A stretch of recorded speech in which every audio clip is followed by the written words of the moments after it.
So today we are pre-planning and hiking down the Belle Starr Cave Trail in the Ouachita Mountains here in the very southern tip of Sebastian County and just in the very northern part of Scott County, western Arkansas.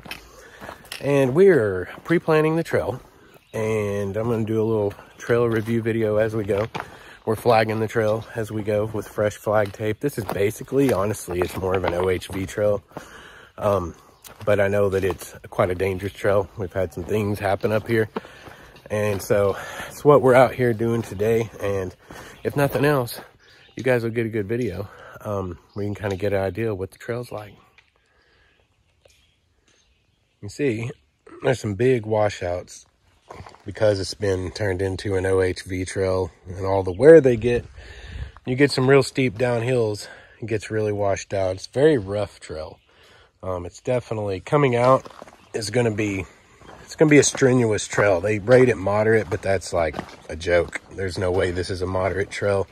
You lose 972 feet over 2.5 miles on the way in, and you gain that 972 feet back on 2.5 miles out.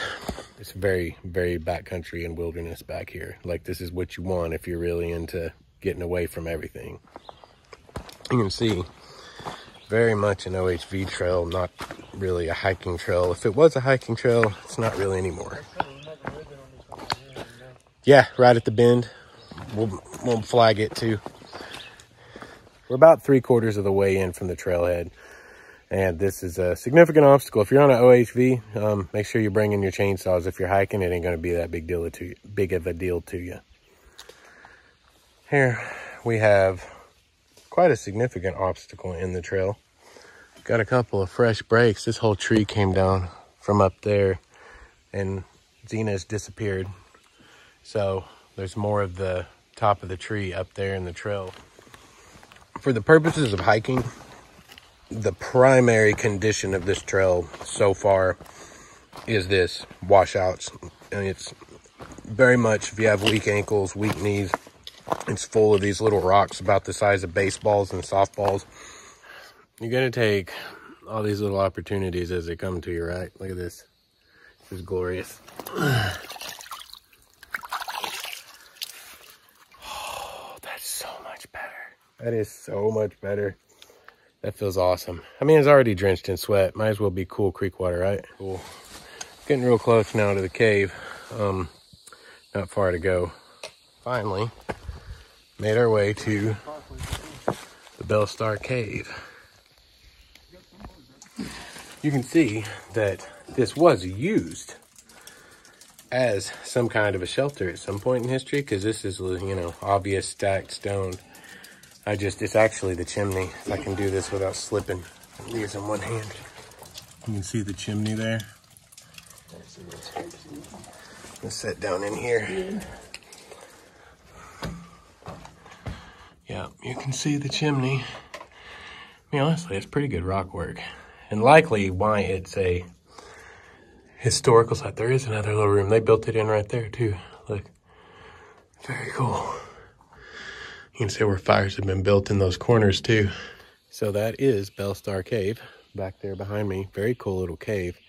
Belle Starr only probably in name, because there's no historical evidence whatsoever, and even contextually highly unlikely, because Indian Territory is 10 miles to my west, which is where all the outlaws went, which is why they were even in this area.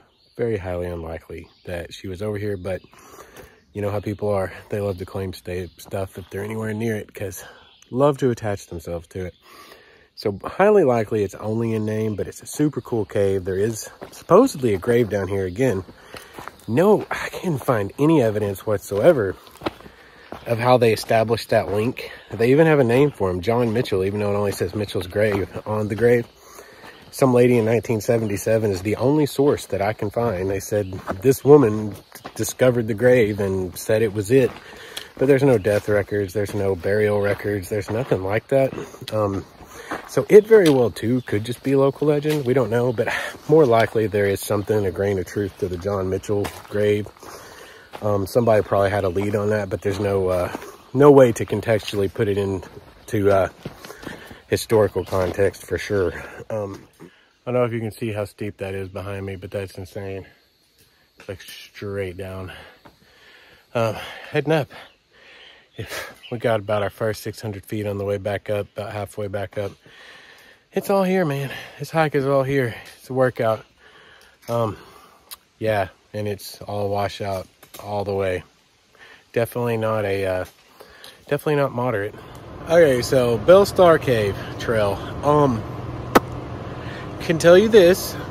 I went some really jacked up side-by-sides with a lot of investment in suspension are getting down there. From a search and rescue standpoint, we were able to recognize we're not getting any of our mules or side-by-sides down there to get patients out, not by a long shot. It's just going to be a litter job. That's going to be a lot of fun. It's a super strenuous trail. Forget all that moderate crap on all trails. All trails is wrong. Don't bring kids out here. That very strenuous. It's 971 feet over 2 miles. Just let me tell y'all, it's rough. It's very rough, but really cool. A little bit of history at the bottom. Definitely a rocked in shelter making a cave down there by somebody, whether it be Belle Starr or not. And you got the Mitchell grave down there, possibly an accurate location for someone named Mitchell, possibly. And yeah, just actually in the end, it's a really cool hike. Overall impression is it's super backcountry, it's super wilderness out here. And all you're really going to run into is people on OHVs, and possibly in the fall and the winter you could run into some hunters.